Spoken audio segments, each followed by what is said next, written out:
I've been receiving requests to do reaction videos, and why not? If you like them, they're easy enough to do. I was listening to this one today while working out. Let's talk about Chris Broussard.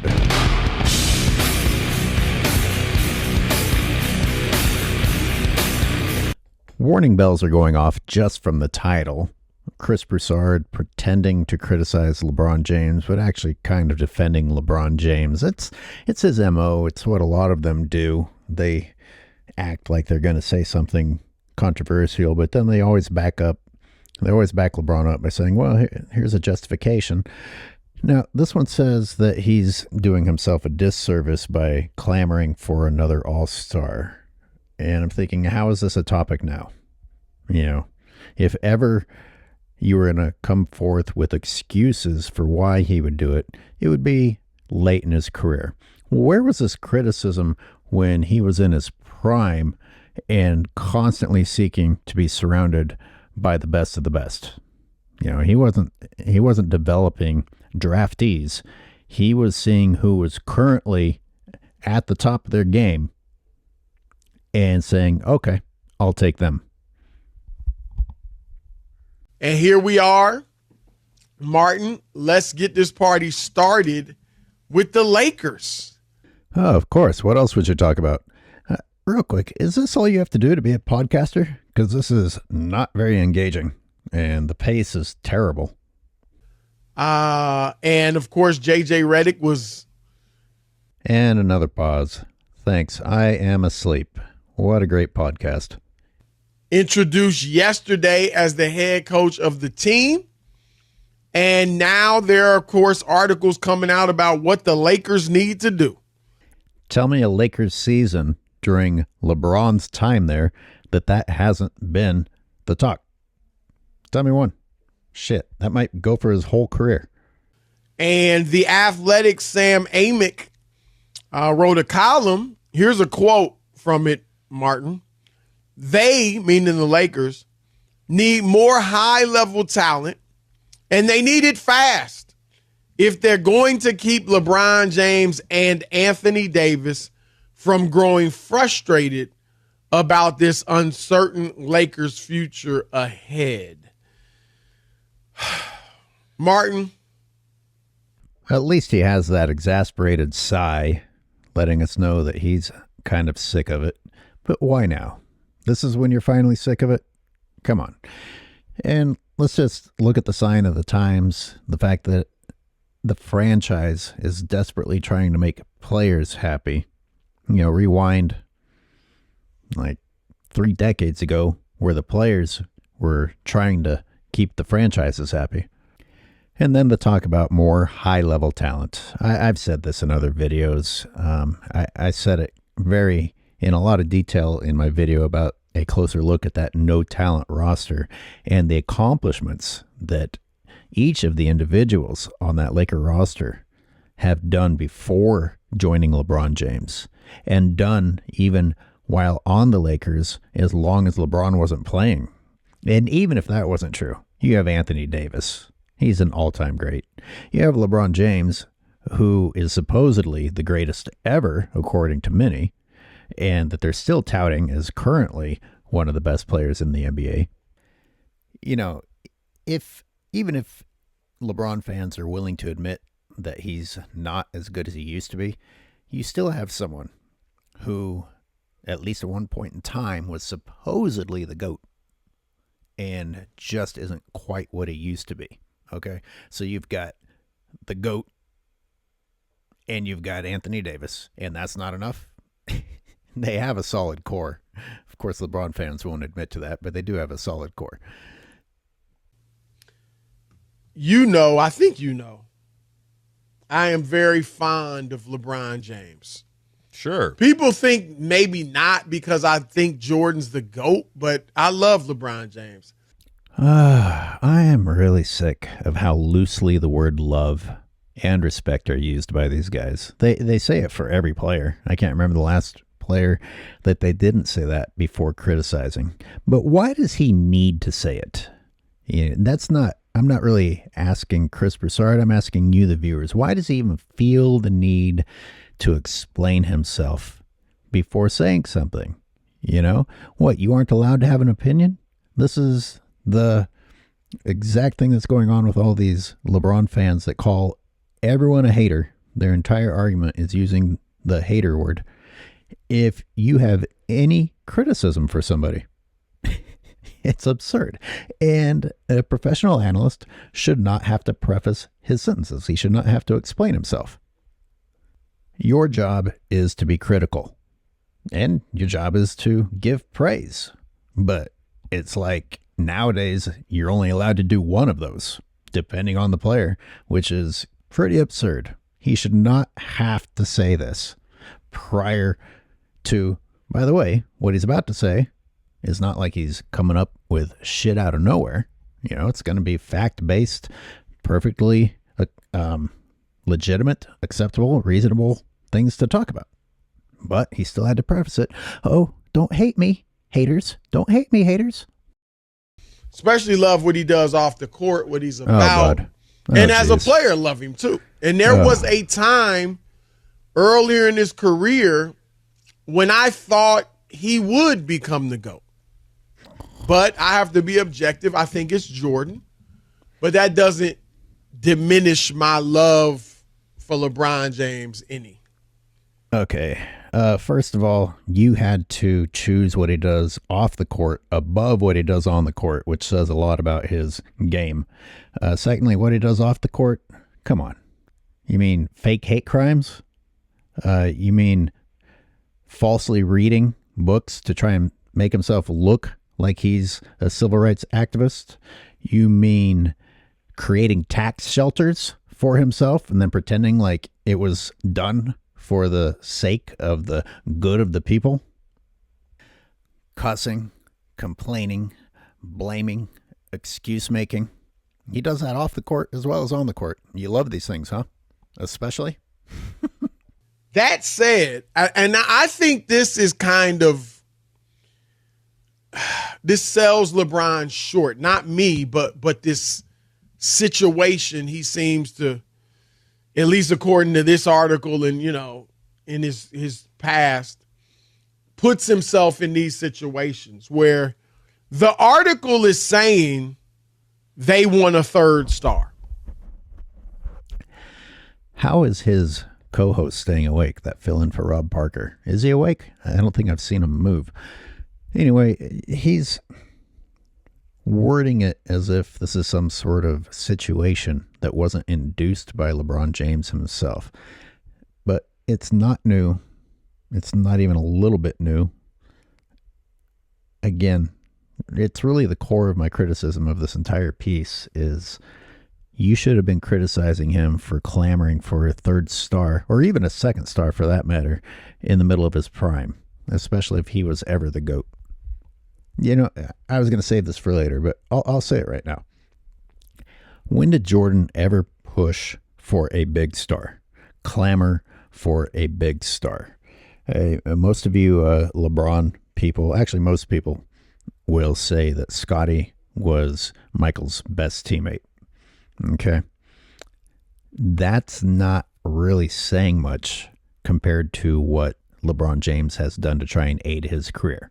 Even if you think Scottie Pippen deserves all the praise that the people who love Scottie Pippen have given him, Scottie Pippen was a draftee and developed and became who he was going through fire with Michael Jordan. That is not comparable to what LeBron James did. LeBron James fled a tough situation, found a guy who was just fresh off of winning his own championship, was the MVP of that championship, was number 2 in that conference, got another guy who was the cornerstone of his franchise, brought him down, and said, now I want some great pieces to fill in the gaps between the top 3, some of the top 3 players in that conference. That's embarrassing. The lack of will to be competitive that displayed is crazy. You can't compare that to having a draft pick who developed into somebody. who else are you going to name during that era? Grant, who also was a draftee, who also developed, Pippen and Horace Grant did not have much of careers post Jordan. There was like a flash of maybe something for one season, and it was over with. So it's not comparable. Let's go to the next three-peat. What will people talk about? Dennis Rodman. Okay. So acquiring a rebounder who was on the outs in the league, that's the best thing you can do. I don't think Dennis Rodman cost them very much. They sent over, what's that dude's name that they sent to the Spurs? Will Perdue. You know who the other two names listed in top Chicago Bulls trades are? Bob Love and Bill Cartwright. Oh, man. I don't know who Bob Love is. Bill Cartwright is someone whom no one would know who he is if he hadn't played with Michael Jordan. You can't say that about LeBron's teammates. You knew who they were before LeBron. That's why LeBron went and got him. LeBron James, even in the quote-unquote prime of his career, was seeking the top players in the league to surround himself with. Wow. Not one, but two. So what the hell is Chris Broussard even talking about? If ever you were going to give him a pass on this, it's when he's 39. Right. LeBron and Anthony Davis won a third star. Cowards. And Martin, spit it out. Because LeBron James is so good. Oh, here we go. Because I have such respect for his game. I'm going to be honest. Oh, wow. It bothers me that there's always this feeling that he's got to get more. This is exactly what I said at the beginning of the show. These guys, like, in an effort to kind of sort of roundabout criticize LeBron James, have to also provide him a compliment. You know, it's like you have to pay the toll. It's like, because he's so good, because I have so much respect for him. Broussard, if you have respect for LeBron James's game, then you just expose yourself. There's no way that you, as a basketball fan, especially a basketball fan of the past, respect LeBron James's game. I really wish I could force these guys to sit down in a theater and play LeBron James clips and make them describe in detail what they respect about what they're seeing. Man, would that be a show? Can you guys imagine me getting to do that to these guys, making them watch reality on the screen unfold and describe exactly what is so good about what they are seeing? Because LeBron James might be one of the most despicable, not just NBA players, but athletes in the manner that he composes himself on the game and the way that he cheats the game. And here's Broussard trying to tell us that, I can say this because I have so much respect for his game. He's so good. His game is so good that I think it's beneath him to need more help. You're freaking lying. He clearly needs more help and always has. That's his legacy. But for you to pretend that his game is respectable makes you unrespectable. I need more. I need another star. Anthony Davis is not enough, and a bunch of good role players are not enough. I need more. And I'm like, you one of the baddest dudes in the league still. Here it comes. Yep. Let's make false hype for LeBron. Let's cap for LeBron. He's still one of the best in the league. I have a hard time believing that Broussard believes that. I put out a short saying put Anthony Davis with Steph Curry and they're instant contenders. I don't care who the rest of the guys are. As long as they're quality core players, quality role players, Steph and AD is enough of an advantage. That is a killer duo. Put a good core around them, and that's enough. Only the fake king LeBron James could have Anthony Davis and have his franchise constantly try and surround those two with even more, and it never be enough.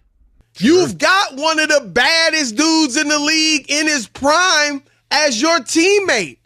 You're a perimeter player. He's a big. And the role players aren't bad. I think Broussard accidentally just exposed himself and LeBron by saying that LeBron is a perimeter player. No, he's not. No, he's not. And that's one of Anthony Davis's biggest problems, is that LeBron is in there clogging the paint and trying to take all of the shots at the rim that should belong to Anthony Davis. LeBron James is shit at the perimeter. He's shit at the perimeter. That is not the threat. I know his 3-point percentage improved last season. Did you see anyone respecting him? He's not being taken seriously at the perimeter, and his perimeter defense doesn't even exist. So he can't be a perimeter player, because you LeBron fans may have forgotten this, but defense is part of being a player. I know LeBron opts out of that part of it, but you can't call him a perimeter player if he's not playing the perimeter on defense, and his offensive perimeter game is the other team disrespecting him to where he has a wide open shot. And he still passes that up in order to go clog the paint where Anthony Davis is, because he's so scared of the perimeter. And no one, who has a big three? Who has a big three? Phoenix? Is that what we shooting for? I mean, in name only, I should. Right. Or I should say this, but in contract only. They got three superstars. Denver doesn't have a big three. Can someone tell me when Bradley Beal became a superstar? Like, is there a moment when he crossed that threshold? To me, I just remember the media trying to say, oh, wow, what an addition. What an addition to the team. Never was he a superstar. Never was he a team. Never was he the future of a franchise. Even Booker has had moments, but I feel like you need to force these guys to have accomplished more and shown that they can come through in the heat of the battle when it really matters, when it's really on the line, before you're going to just say superstar. This is capping for LeBron James when you make other people superstars just so you can pretend that other teams also have a big three. And if that Phoenix big three with zero chemistry is as close to a big three as you can come up with, then you got a weak argument. Boston doesn't have what we would call a big three. The Minnesota, I mean, you got a good third player, Rudy Gobert, Boston, Kristaps Porzingis, but not big threes like Wade, Bosh, LeBron. That's good points. I mean, no one can deny that Boston, as a overall team, is pretty darn good. I mean, they proved it. Whether people thought they were fun to watch or not is irrelevant. Those guys as a unit were too much for everybody. But is Drew Holiday a superstar? Is White a superstar? Is Porzingis a superstar? Now, Bosh was a superstar. Bosh was doing crazy things with the Raptors. He was the franchise player. Dwayne Wade, superstar. He was already a bona fide superstar. LeBron James was already being called the GOAT. He'd already gotten undeserved MVPs. Or Durant, Curry, Clay, and even throw in Draymond. Heck, even Love, LeBron, Kyrie, that's gone. All right, what I'm about to say is important. In my opinion, it's important because Broussard did something kind of sneaky there, and it's a lot of BS. The way he worded that, he made it sound like LeBron's big threes were formed in an age of big threes, and it's like it was necessary back then. No. LeBron James started the big threes. There weren't other big threes. What big threes has Broussard named? Like, he came up with KD going to the Warriors. Why did that happen? It was in response to LeBron James constantly trying to unfairly stack his teams and collude in the offseason. That doesn't make what the Warriors did respectable, but it does make it a response. You know, if the other guy's going to cheat, you can either just say, well, okay, go ahead, continue to cheat your way to titles, or you can invoke countermeasures. But that's the only example. Who else is a actual big three from back then that you can think of? It was not an era of big threes that has recently returned to big twos. And even the Warriors, almost everyone that he listed was draftees. You guys know by now I'm not a big Klay Thompson fan, but Curry, Klay, those guys developed as draftees. And then the Warriors had the audacity to make a big offseason move. You know, it's a little bit crazy how that is treated differently than everything LeBron has ever done. Every single season, just like Broussard is saying right here, every single season is never-ending work by the front office to try and surround LeBron James with unfair advantages. And people want to turn around and focus on the Warriors finally making one big offseason move in Steph Curry's favor once. Yeah, that KD and the Warriors one is a tricky one because I understand both sides of the argument, but not when you bring up LeBron James. You know, anyway, my actual point was there was not a true era of big threes. And if there was, it was created by LeBron James. And he has always wanted to continue to have big threes. He couldn't even open his eyes to see the success that the team of the 2020 bubble had and wanted to destroy that for another big three. So why do I hear the best player of this generation, at least the way it's written, clamoring for a third star? The Lakers are one of the few teams with 2 top 15 players in the league. Well, there it is. You knew it was coming. I knew it was coming. They've at least shifted. A lot of them have shifted from saying he's top 5 or top 10 to now saying top 15, which still isn't true. I would love to hear. Go ahead, put in your comments, especially LeBron fans. Put the top 15 players in the league. Without even listing names, I can tell you why LeBron James isn't a top 15 player. The talk, all the rumors, which is every season, because LeBron James is always holding the Lakers over a barrel, holding them franchise. The talk has always been, where can LeBron go? Who wants LeBron? And the best reason anyone was able to give for other teams wanting LeBron James was ticket sales, merchandise sales, not their chances of winning. LeBron James was never listed in those conversations as making those teams actual instant contenders. How can he be a top 15 player? Top 15 business-wise? Sure. Top 15 player? No. Right? I think AD and LeBron are both top 15 players. Who else has that, Martin? No complaint. Phoenix. Here. I agree. Phoenix has Durant and Booker. Yeah. Maybe Boston if people want to move Jaylen Brown up to that level. Ha!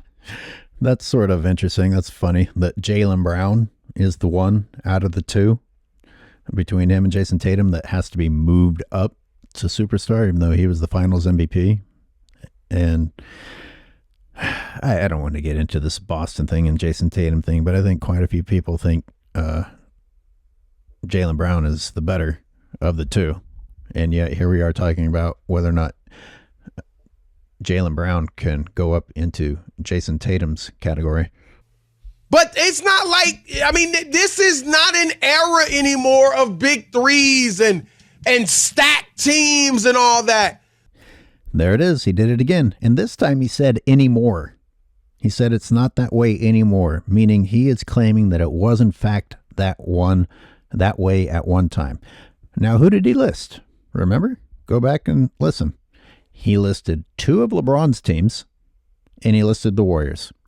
So if you remove LeBron James from the equation, it was only that Warriors team, which was draftees and one superstar. And everything else was LeBron James, the mercenary. And you could argue that the only reason that the Warriors did what they did was because of LeBron James, the mercenary. That's not an era of super teams. That's 3 examples. And those examples are all LeBron James cause and effect. So I'm just like, I feel like it's selling. If indeed this is how LeBron feels, I'm going off the report, like it's selling himself short. It's who LeBron has always been. What are you talking about? What are you talking about? How can age 39 be the year that he's selling himself short? Okay. Anyway, I have beaten this one to death. We're at 26 minutes. That's crazy. That happened already. I think that's enough. Broussard exposed himself while pretending to criticize LeBron James. And he exposed LeBron James. I really don't think he meant to, but he helped me think about some things that I thought were pretty devastating to look back at LeBron James's career. So I would appreciate your comments. Very interested to see what you have to say about this one. Like and subscribe. See you in the next one.